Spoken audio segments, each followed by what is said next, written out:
An abandoned alien woman left to suffer, until one man changed everything. The crystalline spires of New Haven Colony gleamed under the triple moons of Kepler 186f, their surfaces reflecting the ethereal purple light of dusk. Among the sleek buildings and carefully cultivated gardens, Solara moved like a shadow, her iridescent skin dulled by the thick cloak she wore to hide her presence. The former healer of the Asterian people had learned to make herself invisible in the 3 cycles since her banishment. Her crime, treating injured humans during the border dispute between the colonies. The Asterian Council had labeled her a traitor, stripping her of her status, and condemning her to live among the very beings she had chosen to help. Now she survived on the fringes of both societies, neither human nor welcome among her own kind. The garden complex on the outskirts of the colony had become her sanctuary during the quiet hours. Here, among the strange earth plants being cultivated for study, she could almost forget the weight of her exile. The humans rarely ventured here after dark, leaving her free to examine the fascinating flora that seemed to pulse with its own inner light. Tonight, however, was different. As she approached her favorite spot near the luminescent roses, she heard soft humming and the sound of soil being turned. Solara froze, her secondary hearts racing beneath her ribcage. A human was working late, his broad shoulders bent over a bed of struggling moonflowers. She should have fled, should have melted back into the shadows as she always did. But something about the gentle way his hands cradled the wilting plants held her transfixed. He spoke to them in soothing tones, his voice carrying an accent she hadn't heard before. "Come on, little ones," he murmured. "What's troubling you? The soil composition is right, the light cycles are perfect." He sat back on his heels, running a hand through his dark hair in frustration. Without thinking, Solara took a step forward. Her natural bioluminescence, usually suppressed, flickered briefly in response to her rising emotion. "They're lonely," she said softly.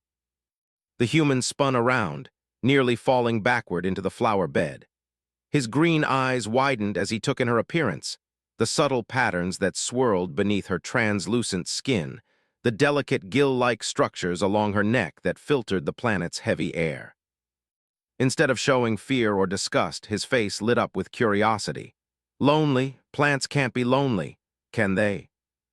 "Moonflowers are empaths," Solara explained, surprising herself by not retreating. "On my world on Asteria, they grow in clusters, sharing nutrients and emotions through their root systems.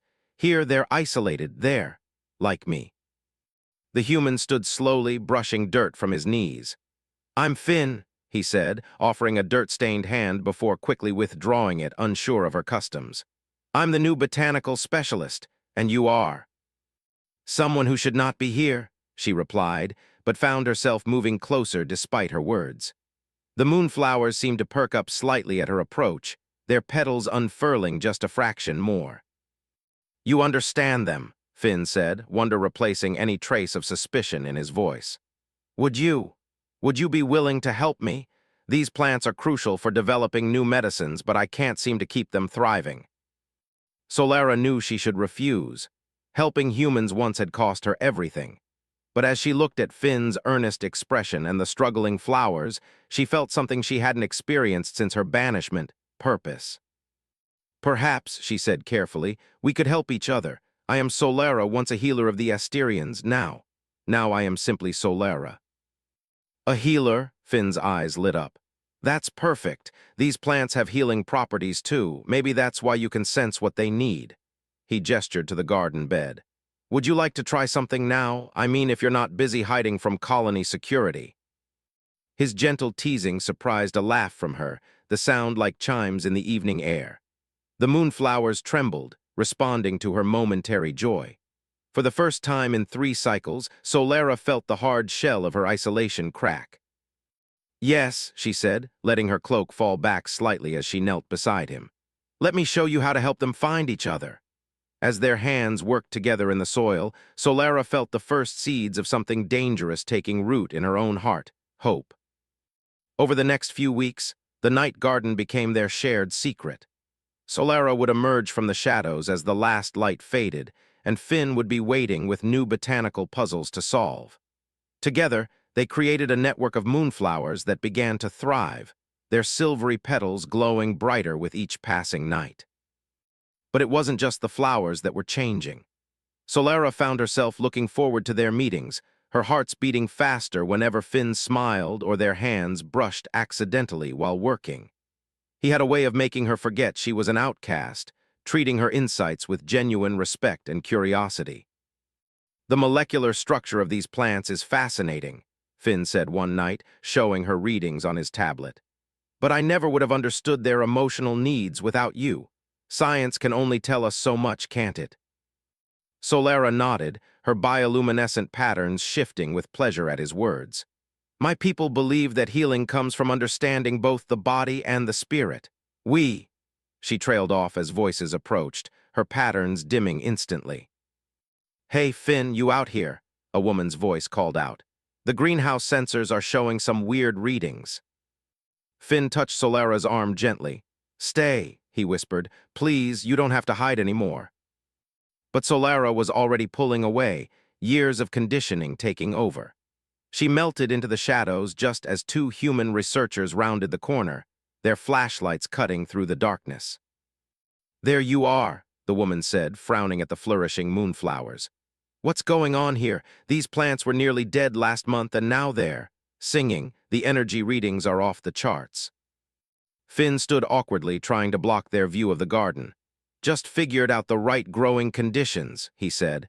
"Sometimes plants just need the right environment." The male researcher knelt to examine the flowers. "This is impossible. These growth patterns, the bioluminescent response.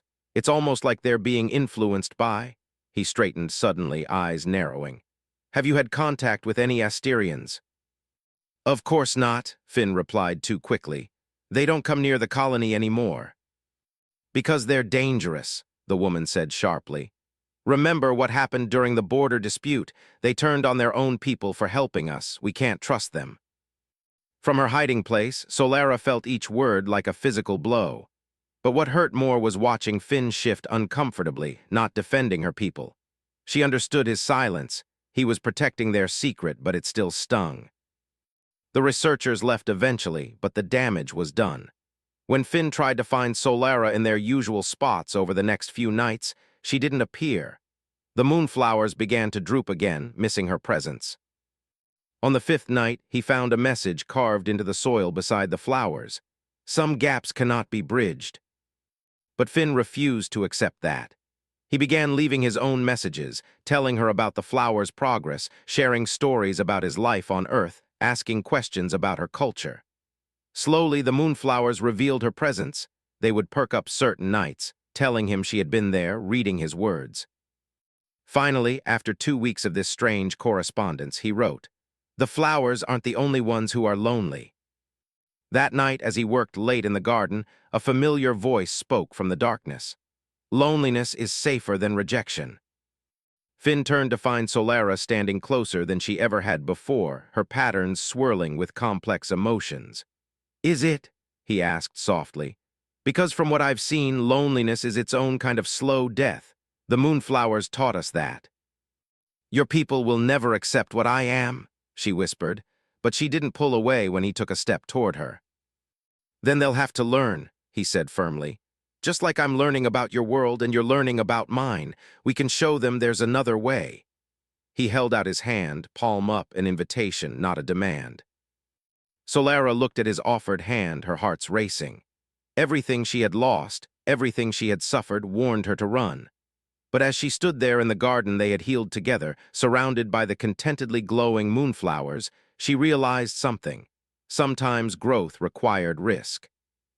She placed her hand in his, their fingers intertwining. Where their skin touched, her bioluminescent patterns danced with new colors neither of them had seen before. The moonflowers burst into full bloom around them, as if celebrating a barrier finally broken. The secret garden became their world within a world. As the seasons changed on Kepler 186f, bringing storms of glittering purple rain, Solara and Finn's relationship blossomed like the flowers they tended together. They created hidden paths among the moonflowers, where Solara could move freely without fear of discovery. Here, she gradually shed her protective layers, allowing her natural luminescence to shine. Tell me about the stars where you grew up, Finn asked one evening as they sheltered from the rain in a small greenhouse they had built together. The moonflowers cast a soft glow over them both, making Solara's skin shimmer like starlight on water. They were different colors there, she said, her patterns shifting to mirror the memory.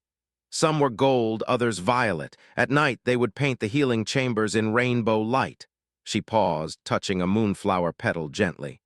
I used to think I'd never see anything as beautiful again after I was exiled, but this, what we've created here.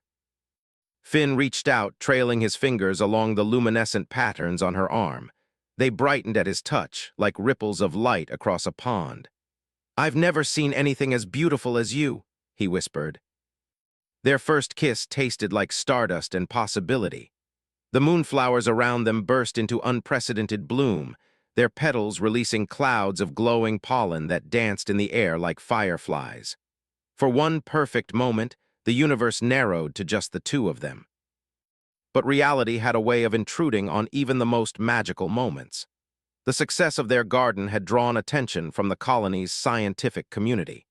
More researchers began visiting during the day, studying the unprecedented growth patterns and mysterious energy readings. Finn tried to deflect their questions, but suspicion grew. The flowers exhibited characteristics that could only come from Asterian influence. They were too healthy, too responsive, too alive. Some began to stay late, hopping to catch a glimpse of whatever was causing the anomaly. One evening, as Solara approached their meeting place, she heard heated voices. Pressing herself against a wall, she listened as Finn argued with the head of botanical research. Your work here is remarkable, Finn, the woman said, but these readings, they're consistent with Asterian biorhythms. Are you working with one of them? The plants are responding to a new cultivation technique, Finn insisted. That's all. Don't lie to protect them, another voice joined in. We've seen the security footage. Someone comes here at night, if you're harboring an Asterian. Then what? Finn challenged. These plants are thriving. They're producing compounds that could revolutionize our medicine. Isn't that what matters? What matters is colony security, the woman snapped. The Asterians are dangerous. They turned on their own people during the dispute. What's to stop them from turning these plants into weapons against us? Solara's patterns flickered with pain at the accusation. She wanted to step forward to defend herself and her people, to explain that the traitors had only wanted to heal, not harm. But fear held her back. The argument continued, growing more heated. Finally, Finn said something that made Solara's heart stop. I love her. Silence fell in the garden. Even the moonflowers seemed to hold their breath. What did you say? The woman asked, her voice dangerously quiet. You heard me, Finn replied steadily. I love her, and if you knew her, if you just gave her a chance, you'd understand why. She's brilliant and kind, and she sees beauty in things we've been too blind to notice. She was cast out for showing compassion, and all she's done since then is continue to help others, even those who would hate her for existing. Solara pressed her hands to her chest, feeling her heart's beat in a new rhythm. No one had ever defended her like this, not even during her trial. She stepped forward without conscious thought, letting her cloak fall away. Finn, she said softly. The researchers spun around, reaching for their communicators, but Finn moved between them. Wait, he pleaded. Just wait. Look at what we've created here. Look at how the plants respond to her. There's no weapon here, only healing, only love. The moonflowers seemed to agree, their glow intensifying around Solara, reaching out toward the frightened humans like gentle hands offering peace. Her own patterns shifted to match their soothing light, and for the first time since her exile, she stood fully revealed before human eyes. My name is Solara, she said, her voice steady despite her fear. And I choose love over hiding, hope over fear. If you would let me, I could show you wonders your science has never dreamed of. News of an Asterian living among them spread through the colony like wildfire. The garden was quarantined, Finn was suspended from his position, and Solara found herself once again at the center of a storm, but this time she wasn't alone. The colony council convened an emergency session to decide their fate. As they waited outside the council chambers, Finn held Solara's hand, watching her patterns shift with anxiety. Whatever happens, he promised, we face it together. Inside, the debate raged. Some called for Solara's immediate expulsion from the colony. Others, particularly those who had seen the miraculous growth in the garden, argued for a more measured approach. The medical applications alone are groundbreaking, one council member argued. The moonflowers under their care have produced compounds more effective than anything we've synthesized. At what cost? Another countered. The Asterians exiled her for a reason. She betrayed her own people. Finn stood, his voice cutting through the chaos. She was exiled for healing humans during the border dispute, for choosing compassion over politics. If that's betrayal, then maybe we need more betrayers. A murmur ran through the chamber. An elderly councilwoman leaned forward. Is this true? She asked Solara directly. Why did you help us then? Solara's patterns pulsed with emotion as she rose. Because pain knows no species, because healing is not just my profession, it is who I am. My people believe that to deny aid to any living being is to deny the interconnected nature of all life. She gestured to Finn. Look at what we've created together in that garden. Different species working in harmony, creating something greater than either could achieve alone. Isn't that worth protecting? The council deliberated for hours. Finally, they reached a decision. Solara could stay, but under strict conditions. She would be confined to the botanical research zone, her work closely monitored. Any sign of threat would result in immediate expulsion. It wasn't perfect, but it was a beginning. As they left the chamber, an unexpected figure waited in the shadows, another Asterian, their patterns marking them as a high-ranking official. Delegate Vorn, Solara breathed, instinctively stepping back. The delegate's patterns shifted in what Finn had learned to recognize as sadness. The council informed us of your situation. I came to see for myself what had become of our most promising healer. Their gaze moved to the joined hands of Solara and Finn. I see you have not changed, Solara, still breaking boundaries, still following your heart over our laws. I follow what is right, Solara replied, standing taller. Yes, Vorn said softly, perhaps that is why you were our best, perhaps. Perhaps that is why we were wrong. Their patterns rippled with complex emotions. The Asterian Council has been watching your work with the moonflowers, the healing compounds you've developed. They could help many on both sides. Hope bloomed in Solara's chest, but she kept her voice steady. Are you offering to lift my exile? No, Vorn replied. But we are offering something else, a chance to build a bridge. Your garden could become a joint research facility, a place where both our peoples could work together, learn from each other, if you are willing. Solara looked at Finn, seeing her own joy reflected in his eyes. We are willing, they said together. 1 year later, the garden had grown into something extraordinary.